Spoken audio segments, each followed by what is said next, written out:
Bienvenidos a mi canal Esther, psicóloga a tu lado. Aquí encontrarás todas las herramientas necesarias para conocerte a ti mismo. Bienvenidos chicos, bienvenidos a un nuevo curso de psicología clínica. Hoy vamos a hablar de los trastornos de la personalidad.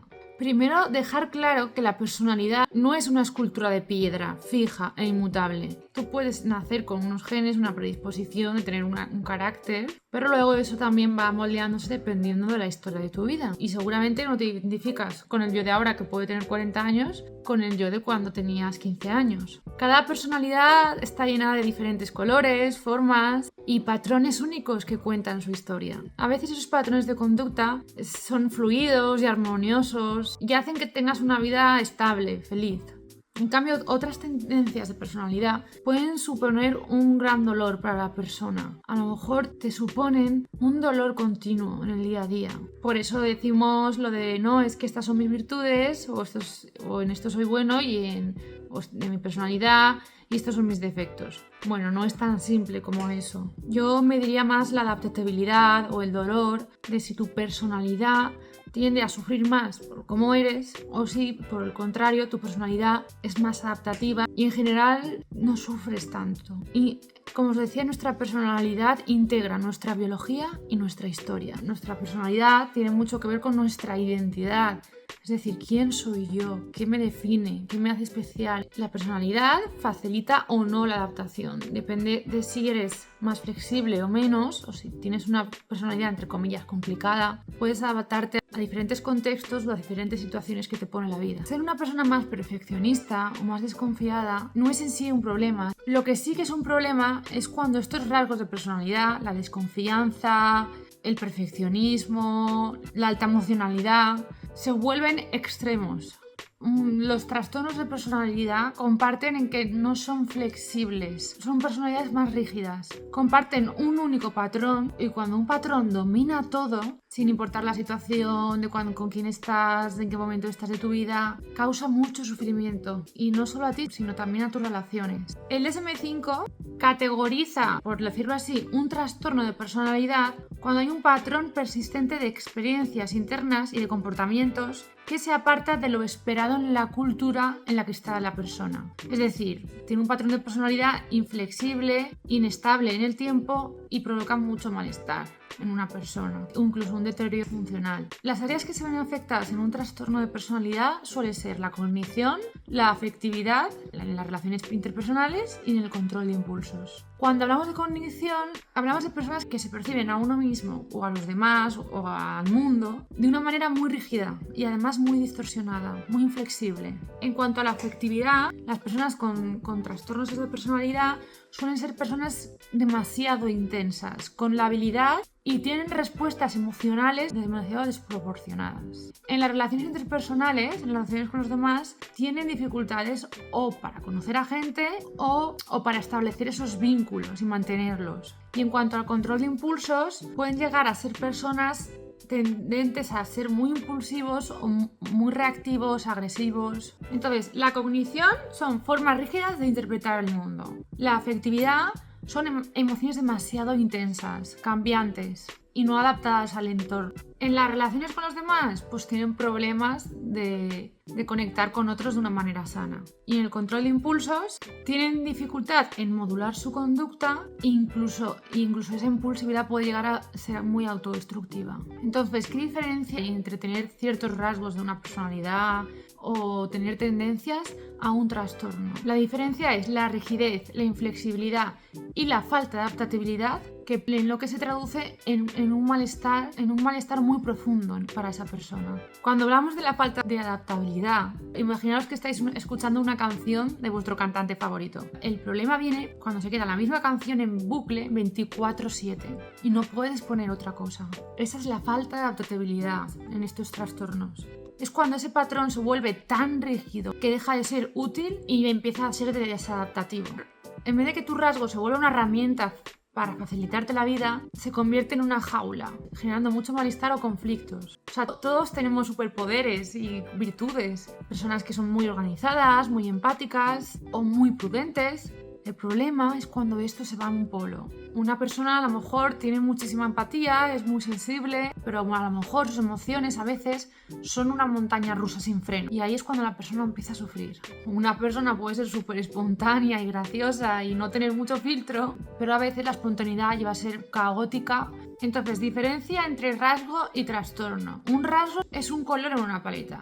El trastorno es cuando ese color lo tiñe todo, hasta que ya no puedes ver lo demás. Como no, los psicólogos siempre intentamos categorizar para simplificar la realidad, porque cada individuo es un mundo y al ser eso tan complejo, siempre intentamos como ordenar o clasificar a las personas. Y hemos intentado crear mapas para estos patrones de personalidad tan desadaptativos. Y uno de los más conocidos los agrupa en 3 grandes clústeres y comparten características muy comunes. Tenemos el clúster A, que son los excéntricos, esas personas que cuando las ves sientes que hacen cosas raras o tienen una mirada rara. Suelen ser patrones de distancia, de desconfianza. A veces son personas como más suspicaces, se aíslan de la sociedad. El clúster A son como los senderos solitarios o los observadores distantes. Son personas que suelen ser más introvertidas, es decir, la brújula apunta hacia adentro. En el clúster A tendríamos al trastorno paranoide, que es muy desconfiado,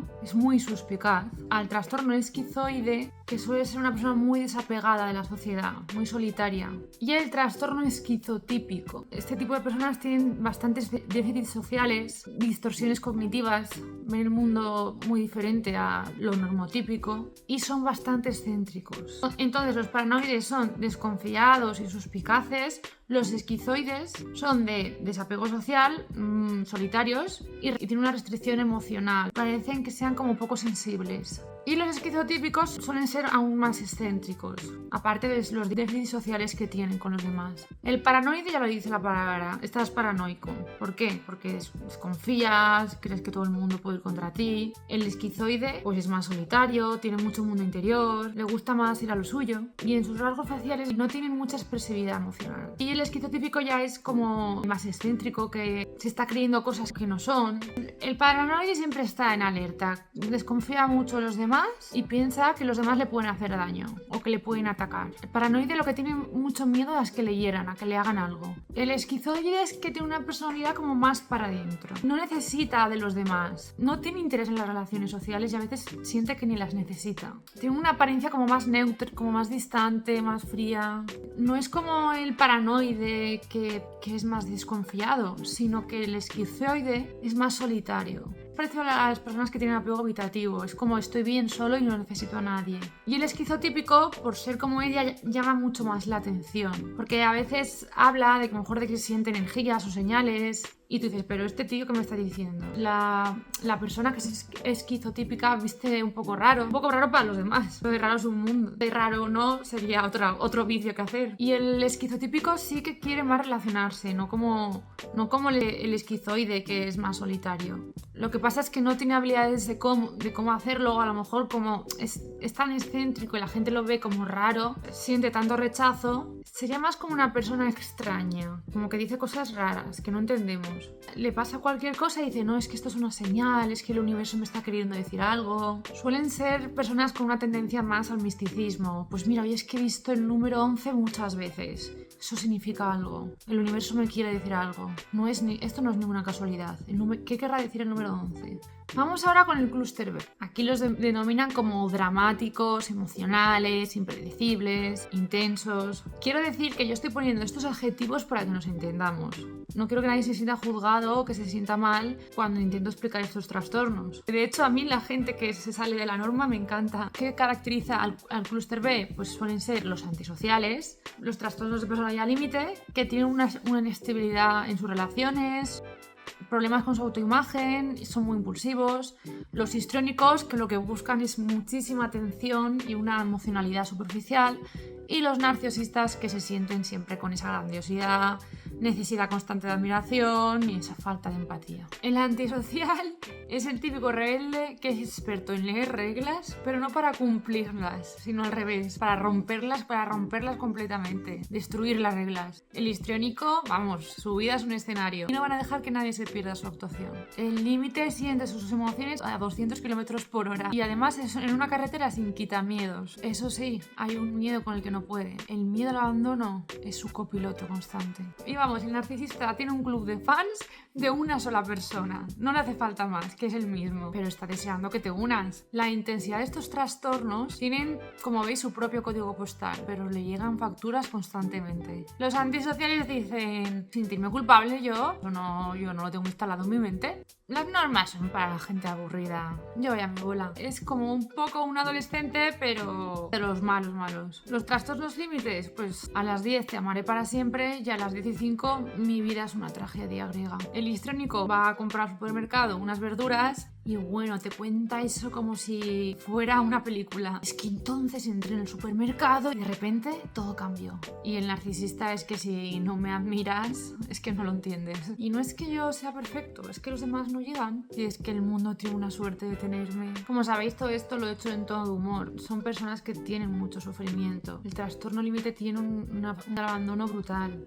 El histriónico lo que tiene es muchísimo miedo a no ser visto. Sus emociones siempre están expresadas para afuera porque dentro suyo hay mucha inseguridad y mucha soledad. El narcisista lo que tiene miedo es que vean su vulnerabilidad. Dentro de él se siente muy pequeño o le han hecho ver que nunca es suficiente. Ese ego tan grande que tienen es una armadura. Y el antisocial sí que suele sentir poca empatía o conectar con el dolor de otro, pero suele venir de historias tempranas, muy duras, donde sentir algo por el otro era peligroso, donde la empatía era peligrosa. Y por último tenemos el clúster C, a los que los llamamos, como digo, estas son etiquetas, incluso juicios, pero para simplificar y entendernos, los temorosos o los ansiosos. Son los maestros de la anticipación. Tienen muchísimo miedo a la incertidumbre, a lo que no pueden controlar, y siempre ven el peor escenario posible. Su mente es un motor de búsqueda increíblemente eficiente para encontrar todo lo que podría salir mal. Desde una invasión alienígena hasta quedarse sin papel higiénico. Los rasgos más característicos son la ansiedad, el miedo o el temor, la inhibición y el perfeccionismo. Además de la evitación, porque al final el miedo lo que quieres es evitarlo, y una constante rumiación y preocupación acerca del futuro. Son los eternos planificadores preocupados. Y tenemos el evitativo, el dependiente y el obsesivo compulsivo. El evitativo es, pues si no me miran, no me juzgan. Me encantaría ir a esa fiesta. Y de hecho, como que llevo 3 semanas ensayando mentalmente los 2000 escenarios en los que todo sale mal. Así que paso de ir a la fiesta. Así que como no voy a ir a la fiesta. Evito aquello que me da miedo. Desean mucha conexión, pero a su vez tienen mucho miedo al rechazo. Es como una niña pequeña que está deseando que la abracen, pero le da pánico pedirlo. En cuanto al trastorno dependiente de la personalidad, es esa persona que normalmente te pregunta, bueno, ¿y qué hacemos hoy? Y no es una pregunta, es un estilo de vida. Tiene una necesidad brutal de sentirse cuidado, amado, y suelen ser personas muy sumisas. Con el dependiente, como intuís, hay que trabajar muchísimo en la asertividad y la autoestima. Y muchísimas veces la dependencia emocional. Esa típica persona que le preguntas, bueno, es que no sé qué hacer, ¿tú qué harías? Y dice, bueno, tú pues lo que quieras, decídelo tú mejor. O vemos esta peli otra, la que tú quieras. Son como niños asustados. Es como, cariño, ¿seguro que esto está bien o lo hago de otra manera?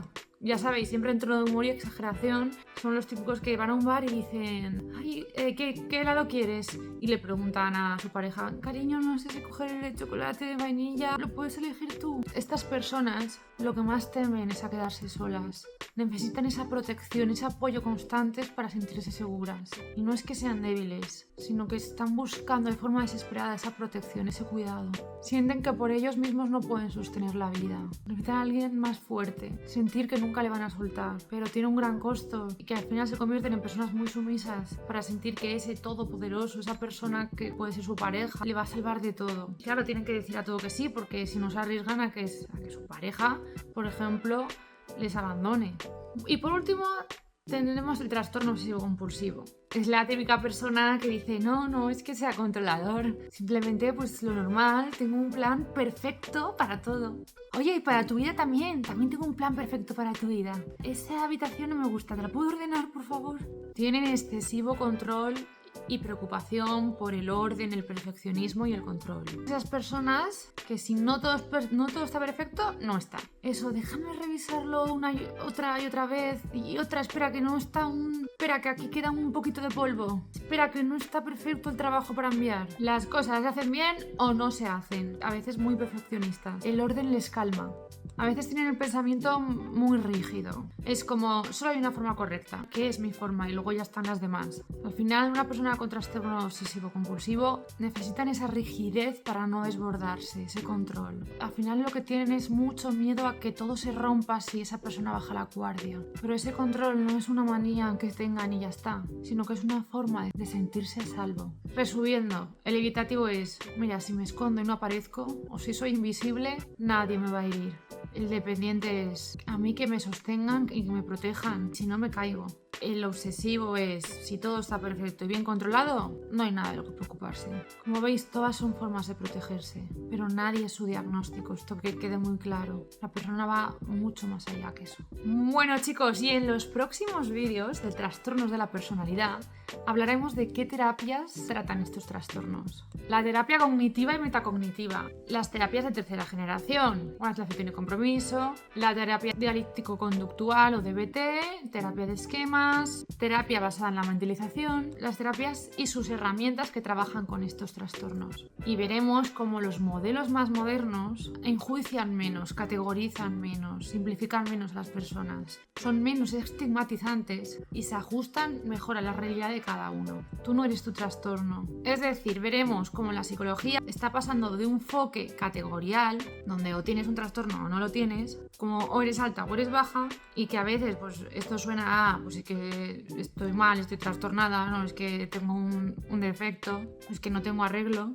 a un enfoque más humanista y más dimensional, donde acepta que todos somos únicos, diferentes, que todos tenemos rasgos, unos más intensos, otros menos, unos más extrovertidos, otros más introvertidos, y que esto además puede cambiar, depende del contexto, y con el tiempo también cambiamos porque nos pasan cosas en la vida. No es tan simple, no es todo o nada. El enfoque categorial casi que te estigmatiza y te dice, no, es que tú eres una persona dependiente y ya está, no te mueves de ahí, como si ya tienes la etiqueta para toda la vida. En cambio, el enfoque dimensional es más comprensivo, más empático. A esta persona que tiene el trastorno dependiente le diría, pues en momentos de miedo, en momentos en que sientes mucho miedo, necesitas ese apoyo de tu pareja. Habla de algo concreto, no generaliza a la persona. O sea, todos podemos ser más o menos impulsivos, necesitar más o menos el control o tener más miedo al rechazo o que no nos importe. Pero aquí la diferencia no es si lo tengo o no lo tengo, sino en qué cantidad lo tengo, cuánto tiempo lo tengo, sino en cómo esto puede ser disruptivo y difícil para mi vida. Porque lo que a estas personas les protegieron, este tipo de personalidades en su vida se forjaron ese tipo de personalidades porque se estaban protegiendo de algo. Y lo que antes se protegían hoy puede doler. Y la manera que tienen de protegerse es la manera que les hace hoy sentirse tan incomprendidos y con tanto sufrimiento. Bueno, chicos, pues hasta aquí el vídeo de hoy de los trastornos de personalidad. Nos vemos en los siguientes vídeos de psicología clínica en mi canal Esther, psicóloga a tu lado. Un beso. Para ver más vídeos de psicología o desarrollo personal, entra en mi canal de YouTube o en mi Instagram, Esther, psicóloga a tu lado. Ahí podrás encontrar vídeos para cómo subir tu autoestima, conocerte a ti mismo, saber quién eres, cómo desarrollar tu potencial, sacar lo mejor de ti, sanar tu dependencia emocional, entre otras muchas temáticas.